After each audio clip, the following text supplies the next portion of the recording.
Hello students, today we will continue our lesson, the last lesson. कल हमने पढ़ा था कि अब मैं समझ गया. वो क्या समझ गया? Why the old man of the village were sitting there in the back of the room, कि गांव के जो बूढ़े आदमी थे वो क्लास के पीछे क्यों बैठे थे? It was because they were sorry to, क्योंकि क्यों बैठे थे? क्योंकि उन्हें भी दुख था that they had not gone to school more, कि वो और ज़्यादा स्कूल नहीं जा पाए.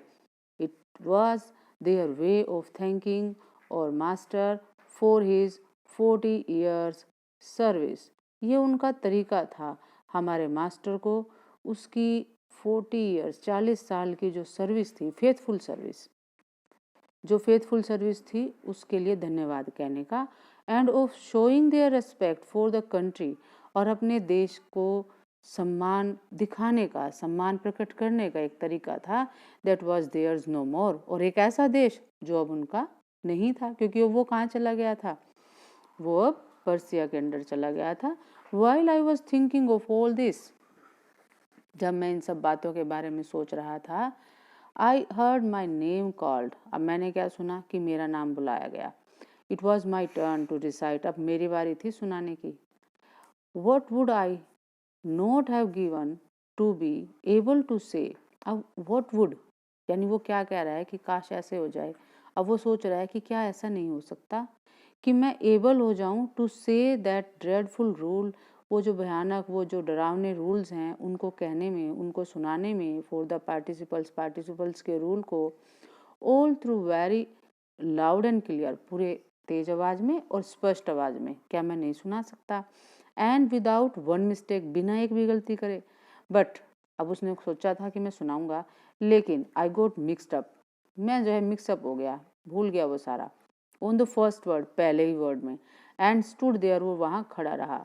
Holding on to my desk, अपने डेस्क को पकड़े हुए. वो सुना ही नहीं पाया कुछ भी. कई बार बहुत से बच्चों के साथ, हमारी क्लास में भी ऐसा होता है. माई हार्ट बीटिंग, और मेरा दिल उस समय धड़क रहा था. And not daring to look up, अब उसमें इतनी भी हिम्मत नहीं हुई. इतना डेयर क्या होता है? साहस करना. अब उसमें इतना भी साहस नहीं हुआ कि वो ऊपर देख सके. आई हर्ड एम हैमल से टू मी, मैंने सुना एम हैमल मुझसे कह रहे थे, I would not scold you, मैं तुम्हें नहीं डांटूंगा. ये स्कोल्ड वर्ड पहले भी आया था. Little French, you must feel bad enough, तुम्हें बहुत बुरा लगना चाहिए, यानी बहुत बुरा तुम्हें लग रहा है. सी हाउ इट इज, अब वो कह रहे हैं कि तुम बुरा मत मानो, जो मैं तुम्हें बताता हूँ कि ये सब कुछ कैसे हुआ, तुम्हें क्यों कुछ नहीं आया. Every day we have said to our self, हम हर दिन क्या करते हैं? अपने आप को कहते रहते हैं. ओह, क्या कहते हैं? ये जो BAH, इसको बोलेंगे और, लेकिन इसका मतलब क्या होता है? ये एन एक्सप्रेशन होता है टू शो कंटेम्प्ट और disagreement. I have plenty of time, अब घृणित रूप से जब हम किसी को कुछ कहेंगे तो उसने कहा, ओ हमने क्या किया कि हमारे पास बहुत समय है. I will learn it tomorrow, मैं इसको कल सीख लूंगा. एंड नाउ यू सी, अब तुम देखो. Where we have come out, हम कहाँ आ गए हैं. Oh that's the great trouble with Elsec, एलसेक के साथ ये बहुत बड़ी समस्या हो गई है. अब आप लोग भी ऐसे ही करते हो कि कल याद कर लेंगे, परसों कर लेंगे, लेकिन लास्ट डे आ जाता है, एग्जाम का डे आ जाता है, इतना सारा बर्डन इकट्ठा हो जाता है. तो यहाँ हमें क्या लेसन मिलता है कि हमें ऐसे नहीं करना चाहिए, आज का काम आज ही करना चाहिए.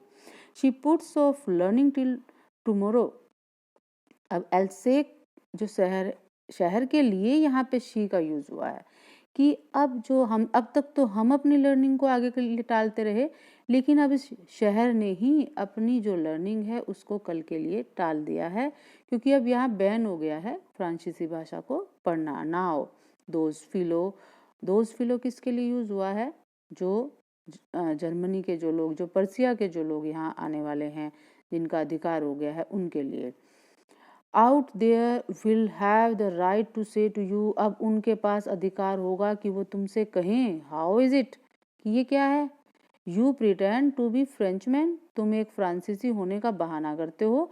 And yet you can neither speak nor write your own language, और तुम फिर भी ना तो अपनी खुद की जो भाषा है उसको ना तो बोल सकते हो ना लिख सकते हो, तो तुम कैसे फ्रांसीसी हो?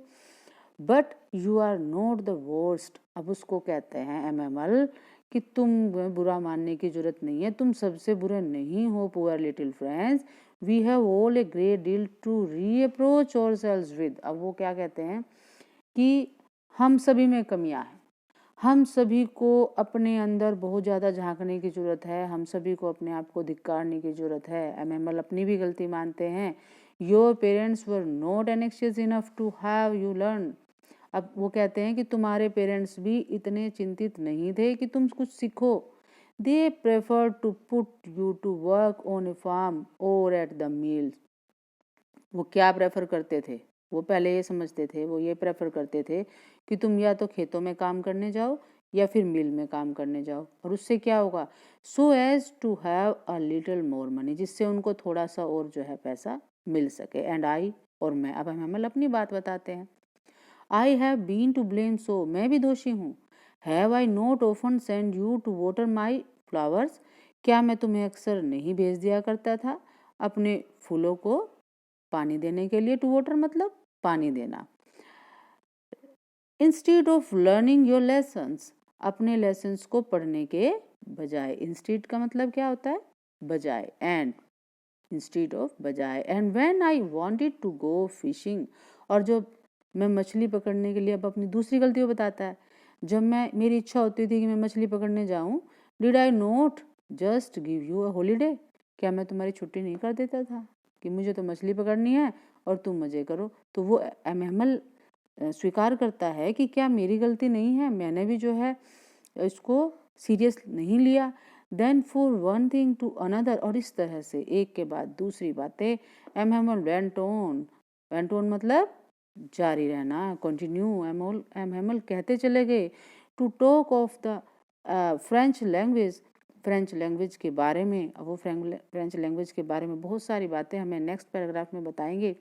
Saying that it was the most beautiful language, और एमएमएल ने ये कहा कि ये बहुत ही सुंदर भाषा है।